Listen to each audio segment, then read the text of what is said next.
एक बड़ा ही धनवान आदमी एक गांव में रहता था, जैसे कि ज्यादातर पैसे वालों को होता है। इस धनवान सेठ को भी अपने पैसों का घमंड था। वह जिस गांव में रहता था, वहां पर ज्यादातर लोग किसान थे। इन सभी किसानों के पास जितनी जमीन थी, उससे कई गुना ज्यादा जमीन इस सेठ के पास थी। कई गरीब किसान तो इसके लिए इसके खेतों में काम करते थे। इसी गांव में मोहन नाम का एक बड़ा ही मेहनती और सच्चा किसान रहा करता था। मोहन का परिवार थोड़ा बड़ा था। उसके परिवार में उसके बूढ़े माँ बाप, पत्नी और 3 बच्चे थे, जो अभी काफी छोटे थे। मोहन के पास ज्यादा जमीन नहीं थी, लेकिन जितनी भी थी, उसमें वह बड़ी मेहनत करता और अपने परिवार का पेट पालने लायक अनाज उगा लेता था। बाकी के किसान भी ये देखकर हैरान रह जाते कि कोई कैसे इतनी सी जमीन में इतना ज्यादा फसल उगा सकता है।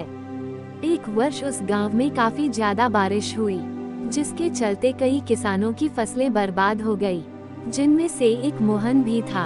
अब मोहन धर्म संकट में पड़ गया, क्योंकि उसके परिवार में उसके अलावा कोई और कमाने वाला था नहीं और अपने परिवार को भूखा मरते हुए वो देख नहीं सकता था।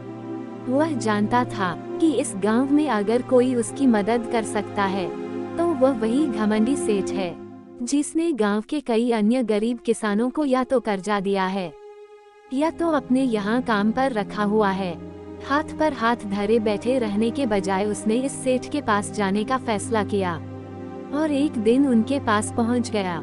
सेठ के पास पहुंचकर मोहन बोला, सेठ जी, आपकी बहुत मेहरबानी होगी अगर आप मुझे थोड़ा सा कर्जा दे जिससे मैं अपने खेतों में फिर से कोई फसल उगा सकूं, या फिर आप मुझे अपने यहाँ नौकरी दे ताकि मेरे परिवार को 2 वक्त का खाना मिल सके।